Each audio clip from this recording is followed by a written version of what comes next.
Guys, तो इसके पहले वाली वीडियो में हमने बात करी थी कि स्टार्टअप इंडिया इनिशिएटिव या प्रोग्राम में अगर आप आपके स्टार्टअप को अपनी कंपनी को एनरोल करवाते हो तो आपको उसके क्या क्या बेनिफिट्स मिलेंगे, क्या क्या फ़ायदे मिलेंगे।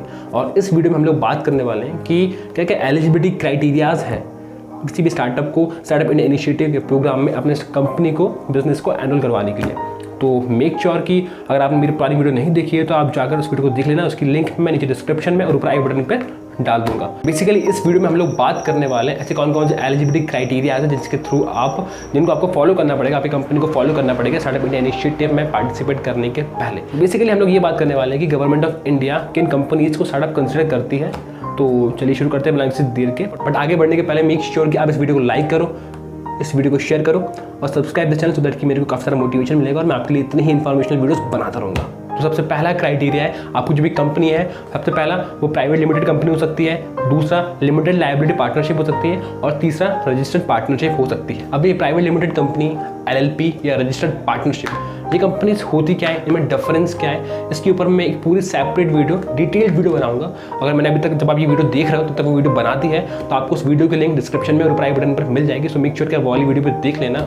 तो मैं एक बहुत ही रफ स्केच दे देता हूँ कि आपको समझ में आ जाए कि हाँ ये कंपनीज होती क्या है। तो प्राइवेट लिमिटेड कंपनी का जो वर्ड है लिमिटेड, लोगों को बहुत डाउट होता है कि लिमिटेड शब्द का मतलब क्या है। ठीक है, इसका खूबसूरती यही है कि आपकी जो कंपनी है वो प्राइवेट लिमिटेड, यानी कि आपकी लायबिलिटी वहाँ पर लिमिटेड है। फॉर एग्जाम्पल अगर आपकी कंपनी आगे जाकर बैंकरप्ट होती है, आप बैंकरप्सी फाइल करते हो, तो फॉर एग्जाम्पल आपकी कंपनी के ऊपर कुछ अच्छा खासा लोन है, ठीक है, तो आपकी जो बैंक है वो आपकी कंपनी के एसेट बेचकर अपने लोन की रिकवरी करेगी, ना कि आपके पर्सनल एसेट बेचकर। जो आपके पर्सनल एसेट्स है बैंक छू भी नहीं पाएगी, टच भी नहीं कर पाएगी। केवल जो आपकी कंपनी के एसेट्स हैं बैंक केवल उसको नीलाम कर सकती है अपने लोन की रिकवरी करने के लिए। तो ये फ़ायदा होता है प्राइवेट लिमिटेड कंपनी का। और अगर अपन बात करें रजिस्टर्ड पार्टनरशिप में आपकी जो लायबिलिटी है वो अनलिमिटेड होती है। फॉर एग्जांपल कि अगर आपकी कंपनी बैंकरप्ट होती है और आपकी कंपनी के ऊपर बैंक का लोन था तो बैंक अपने लोन को रिकवर करने के लिए इवन आपके और आपके पार्टनर सबकी जो प्राइवेट संपत्तियां हैं, ठीक है, उन सबको नीलाम कर सकती है अपने पूरे लोन की रिकवरी करने के लिए, जब तक उसका पूरा का पूरा लोन रिकवर नहीं हो जाता। और अगर अपन बात करें लिमिटेड लायबिलिटी की बात करें तो वो भी एक पार्टनरशिप फॉर्म होती है। उसमें क्या होता है कि सारे पार्टनर्स की लिमिटेड लायबिलिटीज होती है, मतलब कि उनकी शेयर होल्डिंग के अकॉर्डिंग उनकी पार्टनरशिप होने वाली है। तो ये एक रफ स्केच था, इसके ऊपर डिटेल वीडियो में बना दूंगा, तो आपको उसकी लिंक डिस्क्रिप्शन में प्राइवेट बटन पर मिल जाएगी। दूसरा जो क्राइटेरिया है वो ये है कि आपकी जो भी प्राइवेट लिमिटेड कंपनी है, LLP या फिर रजिस्टर्ड पार्टनरशिप है, उसको 10 साल से ज़्यादा ना हुआ हो इनकॉर्पोरेट हुए। ठीक है, आपकी कंपनी 11 साल पुरानी भी होगी तो आप उसको स्टार्टअप इंडिया स्कीम के अंदर रजिस्टर नहीं करवा सकते। DIP उसको एज ए स्टार्टअप रिकॉग्नाइज नहीं करेगा, गवर्नमेंट ऑफ इंडिया उसको एज ए स्टार्टअप रिकॉग्नाइज नहीं करेगी। बट जैसा कि हमने लास्ट वीडियो में बात किया था जिसमें मैंने आपको स्टार्टअप इंडिया इनिशिएटिव के बेनिफिट्स के बारे में बताया था, उसमें ये बात बताई थी मैंने कि जो टैक्स एग्जेम्पशन मिलता है वो केवल उन कंपनीज को मिलेगा, उन स्टार्टअप्स को मिलेगा वेदर वो 10 साल वाला क्राइटेरिया फुलफिल करते हो, मतलब कि उन कंपनीज को 10 साल नहीं हुए। बट अगर वो कंपनीज 1 अप्रैल 2016 के पहले इनकॉर्पोरेट हुई है, मतलब कि फॉर एग्जाम्पल कोई कंपनी 2014 में इनकॉर्पोरेट हुई है तो उसको अभी सिर्फ 6 या 7 साल हुए हैं। ठीक है, अब वो कंपनी स्टार्टअप इंडिया में रजिस्ट्रेशन के लिए तो एलिजिबल है। ठीक है, बाकी बेनिफिट वो ले सकती है बट वो टैक्स एग्जेम्पशन वाला बेनिफिट नहीं ले पाएगी, क्योंकि सिर्फ वो कंपनी प्राइवेट लिमिटेड पार्टनरशिप हो गई, लिमिटेड लायबिलिटी पार्टनरशिप हो गई और प्राइवेट लिमिटेड कंपनी हो गई। सिर्फ ये कंपनीज जो कि 2016 1 अप्रैल के बाद इनकॉर्पोरेट हुई हैं वही केवल टैक्स एग्जेम्पशन के लिए अप्लाई कर सकती हैं। These companies only get tax exemption.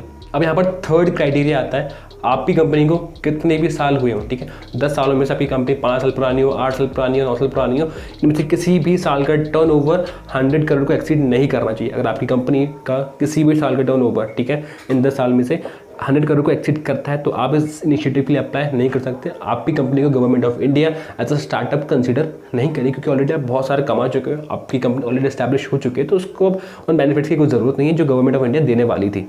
वो बेनिफिट्स केवल उन कंपनीज के लिए हैं एकदम इनिशियली स्टार्टअप हुए हैं, ठीक है, जिनको अभी ग्रो करना है, जिनको अभी स्टैब्लिश होना है मार्केट में, अभी वो एक छोटे स्टेज पर है। नेक्स्ट जो क्राइटेरिया है वो ये है कि आपकी जो भी कंपनी है वो किसी भी पुरानी कंपनी से स्प्लिट होकर टूट कर ना बनेगी। क्योंकि क्या होता है कि फॉर एग्जाम्पल कोई कंपनी है जो कि ऑलरेडी 15 साल पुरानी है, अब 5 साल पहले आपकी कंपनी उससे टूट कर बनी है नई। ठीक है, अब आप बोलोगे कि हमारी कंपनी तो केवल 5 साल पुरानी है, जो नई फर्म है, जो नई फर्म टूट कर बनी है, बट ऐसा नहीं है। अगर आपकी कंपनी किसी दूसरी पुरानी कंपनी से जो कि 10 साल से ज़्यादा पुरानी है उनमें से टूट कर बनी है तो आपकी company as a startup consider नहीं होगी।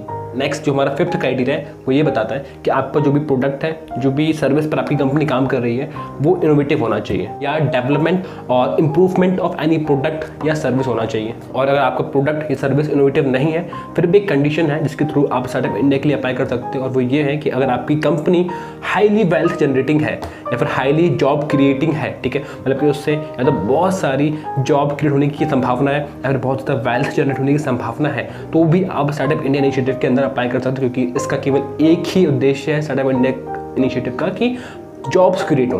ठीक है, लोग एंटरप्रेन्योरशिप को बढ़ावा दें, लोग एंटरप्रेन्योर्स बने, लोग बिजनेसमैन बने, लोग अपने खुद के उद्योग उद्यम खोलें और दूसरों के लिए जॉब्स क्रिएट करें, क्योंकि आज की डेट में हमारी कंट्री में सबसे बड़ी प्रॉब्लम यही है कि हमारे यहाँ पर जॉब्स नहीं है। तो गवर्नमेंट का इनिशिएटिव सिर्फ इसलिए लिया गया सो दैट कि लोग जॉब्स क्रिएट करें, ना कि जॉब्स के ऊपर निर्भर हो। यानी आपको जो भी प्रोडक्ट है या सर्विस है उसके थ्रू काफ़ी सारी जॉब्स क्रिएट होना चाहिए, वेल्थ जनरेट होना चाहिए, तो भी आप आपकी कंपनी को as a startup India initiative में एनरोल करवा कर उसके जो भी बेनिफिट्स हैं उनको ले सकते हो।